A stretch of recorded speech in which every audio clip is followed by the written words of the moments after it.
अस्सलाम वालेकुम दोस्तों। दोस्तों, पाकिस्तानी सियासत में बहुत सारे नाम आए, बहुत सारे वज़ीर आज़म आए। लेकिन नवाज़ शरीफ साहब का जो नाम है ना, वो एक बड़ा जैसे आप कह रहे हैं कि सुनहरी हरफ़ों में दूर से कोई चीज़ लिखी हुई नज़र आ जाती है। आप किसी भी शहर जाएँ, मुझे अच्छी तरह से याद है, मैं एक बहुत सारे सफ़र किए हैं, बहुत सारी चीज़ें की हैं।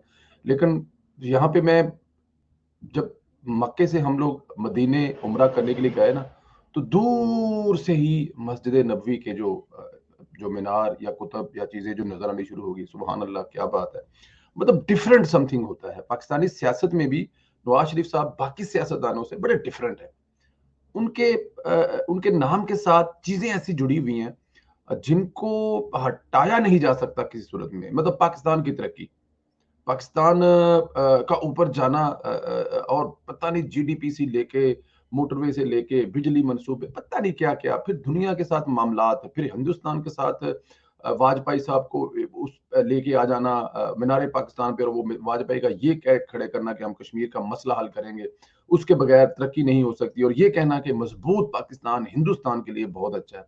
ये चीज़ें नवाज़ शरीफ के खाते में जाती हैं। तो इसलिए नवाज़ शरीफ को बाकी सियासतदानों से डिफरेंट करती है। इसमें कोई शक नहीं है।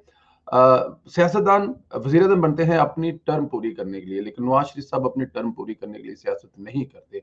वो इस कौम के लिए सियासत करते हैं, इस कौम के बच्चे-बच्चे की खिदमत के लिए सियासत करते हैं और वो इस बच्चे और इस कौम के हर फर्द की जो इज़्ज़त है, उस इज़्ज़त-ए-नफ्स के लिए जॉब करते हैं। अपना वो टर्म रखते हैं और जहाँ तक उनको लगता है कि अब यहाँ से आगे बात नहीं बन रही, तो फिर वो उस चीज़ पे भी दरेग नहीं करते हुकूमत छोड़ने की भी। 3 दफ़ा ऐसा हो चुका है।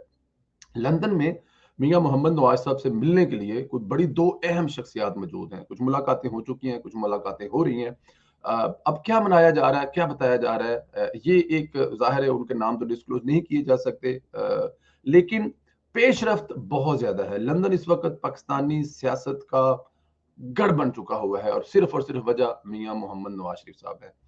कहा जाता है कि पाकिस्तान के जितने भी मामलात हैं, उनमें नवाज़ शरीफ साहब बहुत तेज़ी से वापस इन हो रहे हैं, बल्कि इन हो चुके हैं।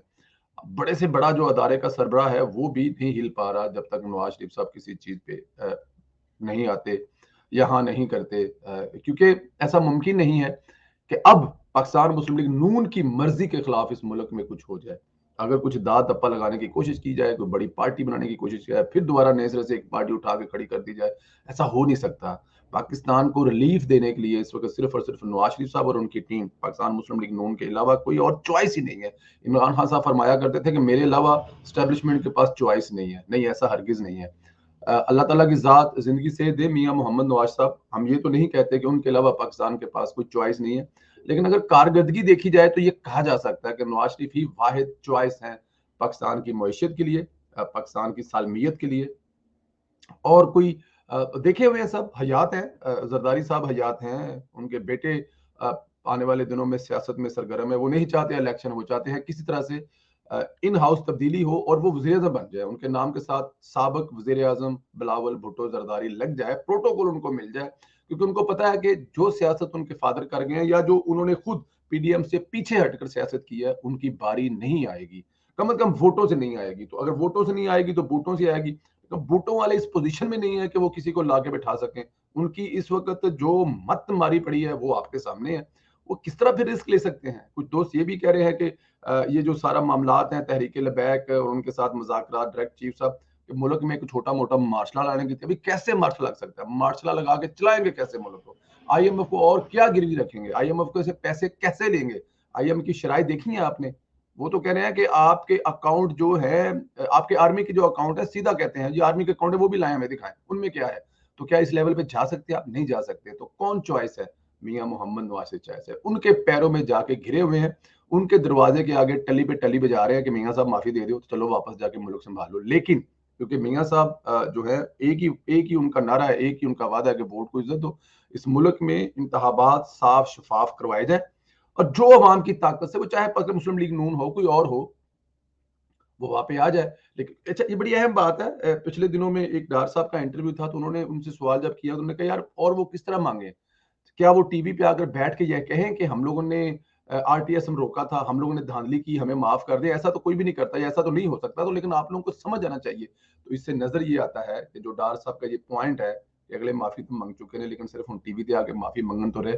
तो अगर वो माफी मांग चुके हैं इलेक्शन में, अब वो इंटरफेयर नहीं करते, इलेक्शन को बिल्कुल साफ शफाफ होने देते हैं, तो फिर पाकिस्तान की अवाम नवाज शरीफ को आंख बंद किए बगैर सेलेक्ट करेगी। ये 2/3 वाली अक्सरियत जो है ना, ये बहुत पुरानी हो गई है। अब नवाज शरीफ को जो अक्सरियत मिलेगी ना, वो शायद पीटीआई के 5 एमएनए और पीपल्स पार्टी के 10 एमएनए और दूसरी जमातों में ला के टोटल 25 एमएनए होंगे, बाकी टोटली नवाज शरीफ की होंगे। जहां से नवाज साहब किसी की भी फोटो के साथ नवाज शरीफ लगाने का ये कैंडिडेट है, तो वोट उसको ही पड़ जाएंगे। और जहां तक तहरीक बैग है, वो वोट अब किसका तोड़ेगी? वो अब इमरान खान का तोड़ेगी। नवाज शरीफ को अपनी मेहनत का वोट मिलेगा, अपने काम का खिदमत का वोट मिलेगा। बहुत शुक्रिया दोस्तों, अपना ख्याल रखें। वेट करते हैं और देखते हैं कि नवाज शरीफ से मिलने वाले किस हद तक नवाज शरीफ को मनाने में कामयाब होते हैं कि वो पाकिस्तान में वापस आए और ये हुकूमत संभालें। बहुत शुक्रिया दोस्तों।